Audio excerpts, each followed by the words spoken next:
We finished off the last video entering into the Great Depression. It wasn't just a depression for the US, it was a depression for the world. But I want to back up a little bit because I forgot to mention a very important fact that's hugely important to the rest of US history in the 20th century. And that's what happened in 1917, actually during World War I. And that's the Bolshevik Revolution. The Russian Empire was overthrown by the Bolsheviks, and it became the Soviet Union, which you probably know was a communist state, and it became the United States' arch enemy over the rest of, not over the rest of, but near the second half of the 20th century. So with that out of the way, I just want to make sure you know that Russia is now the Soviet Union. Let's fast forward back through the Great Depression, and probably the one point when we're doing this very high-level overview that's of interest. And as you can see, even though the focus of this series of videos is on U.S. interest, what's happening in the rest of the world is starting to become much more important because the U.S. is starting to become this really serious global actor.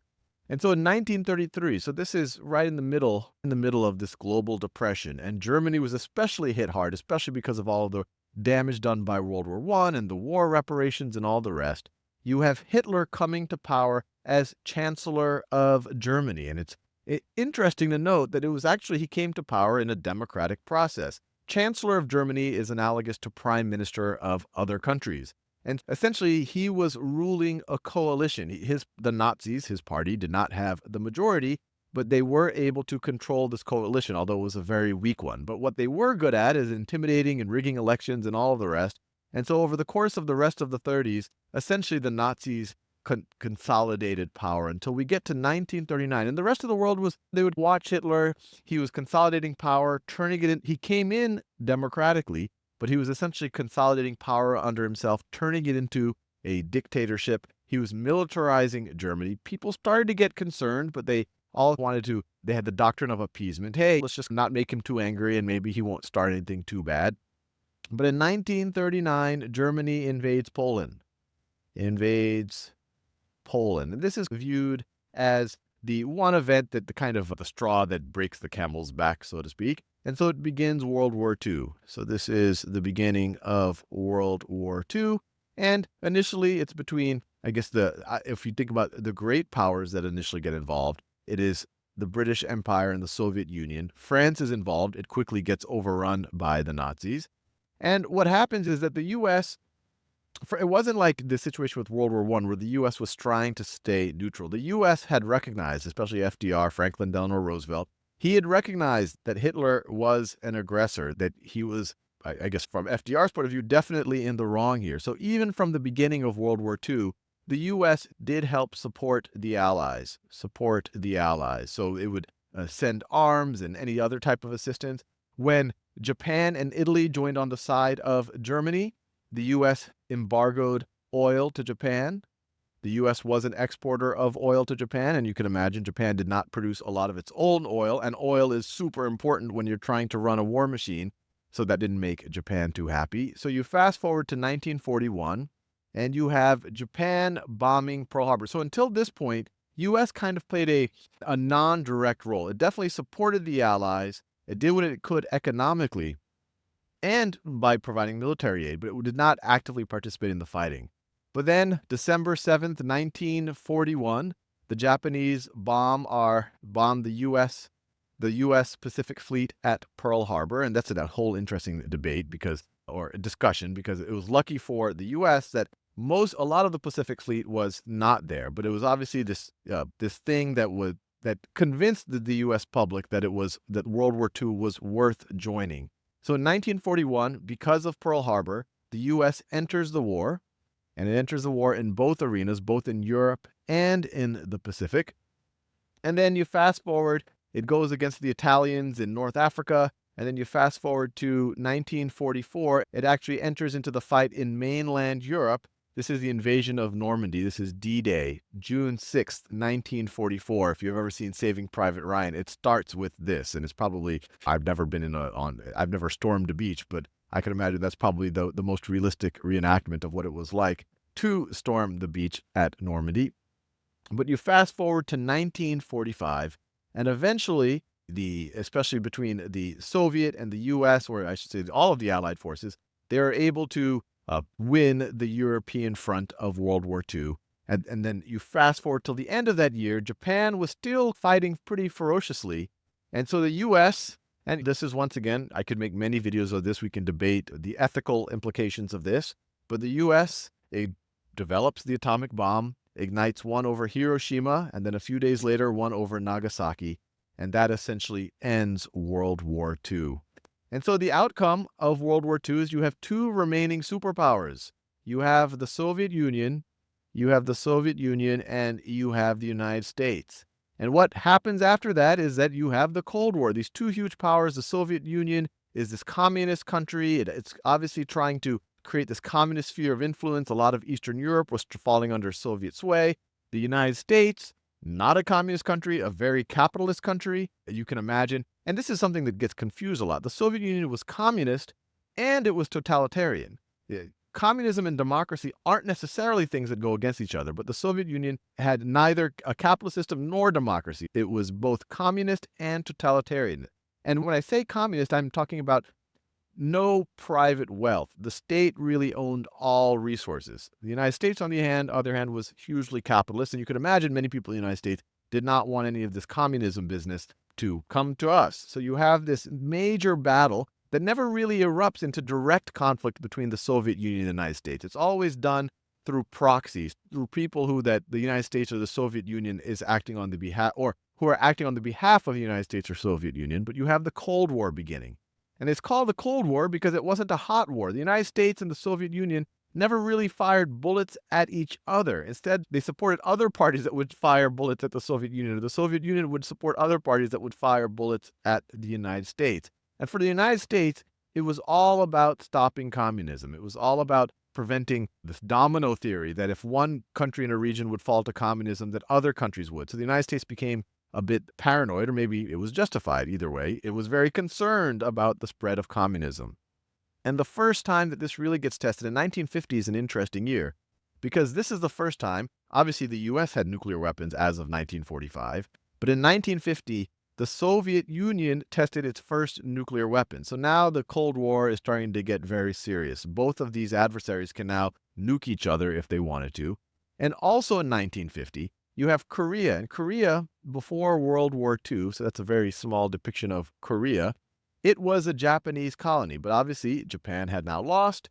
And so after World War II, it was split between an area, North Korea, which was influenced by the Russians, and South Korea, which was influenced by the United States. And it was split along the 38th parallel. And I know this is a super small diagram. We'll go into more detail when we do detailed videos about the Korean War. But in 1950, you have the North Koreans invaded the South. So it started the Korean War. The U.S. sent troops. The North Koreans had China on their side, the Chinese army. The Soviets were also supplying them. But at the end of the day, in 1953, you fast forward, it ends up being a little bit of a stalemate, because the end result is that the original 38th parallel border gets reinstated. But that was the first real conflict of the Cold War. And notice, there were never U.S. or Russian, or I shouldn't say Russian, U.S. or Soviet troops directly firing at each other. The people who the U.S. were firing were at war with the North Korean and the Chinese troops, but they were proxies for the Soviet Union. And at the same time, as you can imagine, because you have these two adversaries, these two technically sophisticated adversaries, they both had nuclear weapons. It became very interesting on who can dominate space. So you have this kind of space race developing. In 1957, the Soviets are able to launch the first artificial satellite around the Earth. This is Sputnik 1 over here. Sputnik, some people think the first Sputnik is the one that had the dog in it. No, that came a few months later. That was Sputnik 2. I actually had the picture of the dog here, but the dog eventually dies. But it was alive for a little bit in orbit, so that gets everyone freaked out. The U.S. responds. Then in 1961, you have Yuri Gagarin. He's the first person in space, first human being in space. He returns safely. We eventually get up there, or the United States eventually gets up there as well. And then you fast forward all the way to 1969, the U.S. is the first to be on the moon. So you have this space race that the two countries are really trying to one-up each other. And at the same time that's happening, you have, and I bring this up just because so much happened during his presidency. In 1960, you have John F. Kennedy. being elected in the heart of the Cold War. And the other interesting thing is he was the first Catholic president, which was, people questioned whether that by itself was interesting, but was really interesting in his short presidency. And I think you might know that he only had he actually became president in 61. This is an error. He was elected in 60, but he became president in 61. He had a very short presidency, was assassinated in 63, but a lot happened in that short presidency. In 1957, before he became president, you had, oh, sorry, not 1957. Let me get my years right. 1959, you had the Cuban Revolution. Cuba became communist. Fidel Castro takes over. It becomes communist. So you can imagine the Americans didn't like a communist state so close to our own borders. So in 1961, we support some ex-Cubans or some Cuban exiles to try to invade Cuba. And that also can be a whole topic for another video. There's debates between the CIA and the Kennedy administration of who was to blame for it being such a failure.